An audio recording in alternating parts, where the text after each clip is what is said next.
آج ہم ڈسکشن کر رہے ہیں کہ پیرنٹنگ دو لوگوں کی ذمہ داری ہے جس میں ماں اور باپ دونوں کی برابر شمولیت ہونی چاہیے. صرف پیسے کما کے دینے سے ڈیوٹیز ختم نہیں ہوتی. ہاں یہ ایک بہت بڑا ایلیمنٹ ہے زندگی کا کہ باپ محنت کر کے پیسے کما رہا ہے, لیکن ایکچولی ہمارے فادرز کو نہیں پتا کہ ان کو ایموشنلی کیسے پریزنٹ ہونا ہے. یہ کوئی سیکھتا نہیں ہے, سمجھتا نہیں ہے. شاید ان کو اگر وہ چیز اپنے آباء و اجداد سے نہیں ملی تو وہ ان کو پتہ ہی نہیں ہے کہ ایموشنل انوالومنٹ ہے کیا. اب کیا ہے وہ ندا, جیسے آپ نے کہا کہ شوہر کما رہا ہے, ہاں آج کل کے زمانے میں دونوں کما رہے ہیں, دونوں کما, تو پھر دونوں کو پیرنٹس بننا چاہیے.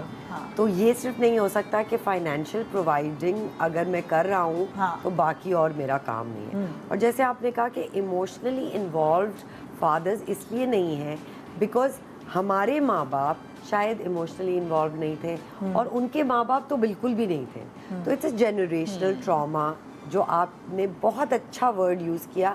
ہمیں یہ چیزیں ان لرن کرنی ہیں, کیونکہ جب تک ہم نہیں ان لرن کریں گے تب تک ہم سیکھیں گے نہیں. And a lot of Times لوگوں کو لگتا ہے بھائی پیرنٹنگ تو ماں کا کام ہے, تو میں کیوں ریسرچ کروں, ایموشنل انٹیلیجنس سے میرا کیا لینا دینا, جبکہ ہر چیز آج چیٹ جی پی ٹی پہ ہے, جیمنائی پہ ہے, گوگل پہ ہے. تو ایک باپ کتنی دفعہ زندگی میں گوگل کرتا ہے how to be a good father? I think بہت کم. یہ آپ کوشچن ڈالیں گے نا تو آپ کو پتہ چل جائے گا. اپنے آپ کو دینی ہے وہ ایجوکیشن, اپنے آپ کو دینی ہے. اب تو آپ کو کسی اور سے پوچھنے کی ضرورت ہی نہیں ہے. آپ گئے, آپ نے چیک کیا. اگر آپ واقعی ایک اچھے فادر یا ایک اچھی مدر بننا چاہتی ہیں تو آپ بہت ساری کنکلوژن, بہت ساری بکس کا کنکلوژن آپ کے پاس ایک چیٹ جی پی ٹی یا کسی بھی اور کہتے ہیں نا if there is a will there is a way. آپ ایک مووی دیکھتے ہیں اور اس میں آپ کسی ایک چیز پہ فوکس کرتے ہیں تو آپ کو صرف وہ نظر آئے گی. اس لیے اگر آپ اپنی زندگی میں آپ کو پتہ ہے کہ میرا آبجیکٹیو کیا ہے, اگر میرے بچے ہیں تو مجھے بچوں کی صحیح تربیت کرنی ہے, تو وہ بالکل مشکل نہیں ہے اس کے سوالات. ہم پہلے تو لوگوں کو یہ سمجھائیں ایموشنلی پریزنٹ ہونا کیا ہے ایک فادر کے حوالے سے. آپ کو کیا لگتا ہے ایز فادر کہ کیا ہے ایموشنلی پریزنٹ ہونا؟ دیکھیے, میں پہلے بھی وہی بات کر رہا تھا کہ ایموشنلی پریزنٹ ہونا کو سب سے پہلے تو آپ کو یہ ریئلائز کرنا ہے اور اس کو ایکنالج کرنا ہے کہ ایموشنلی پریزنٹ ہونا فار ڈفرینٹ جینڈرز آف آپ کے بچوں کے لیے وہ ایک الگ چیلنج ہے.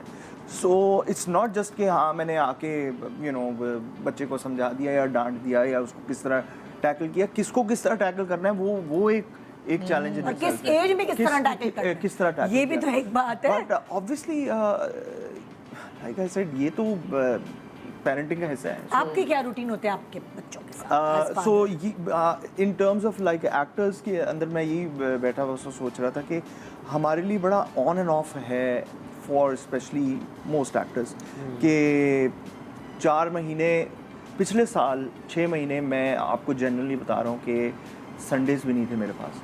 تو میں نے تو اپنے بچے دیکھے نہیں پچھلے 6 مہینے because I was on set 10 بجے. انہی کے سسرال میں شوٹ ہماری چل رہی تھی تو زیادہ ٹائم تو وہاں گزار رہا تھا. آپ نے بچوں کو یوں پلتے ہوئے دیکھا نا, یوں پلتے ہوئے نہیں دیکھا, یوں نہیں دیکھ رہا ان کو. اور میں کبھی کبھار کہہ رہا ہوں یار یہ کس طرح. So it's a Meesho challenge کہ آپ. اچھا میں آپ کو ایک بات بتاؤں بہت اپنے پرسنل ایکسپیرینس سے. ہم لوگ چھوٹے تھے تو ہمارے ابا بھی اس طرح جدوجہد میں لگے ہوئے تھے بہتر مستقبل دینے کے لیے. تو انہوں نے بھی ایک سرٹن ٹائم پر ہمیں یوں بڑھتے ہوئے دیکھا. لیکن جیسے سروت نے کہا کہ وہ دن ہوتے ہیں جب ابا 5% ہے تو اماں 95% ہے. تو میرے وہ دن نہیں تھے, میرے وہ سال تھے کہ جہاں ابا 5% تھے, اماں 95% تھی. جب مجھے شعور آیا اور اس وقت مجھے ضرورت تھی کہ میری زندگی میں کوئی ایسا مرد ہو جو مجھے شیلٹر فیل ہو, تو ابا تب ایموشنلی پریزنٹ ہو گئے. ایک دم ایک انٹری ہوئی ابا کی.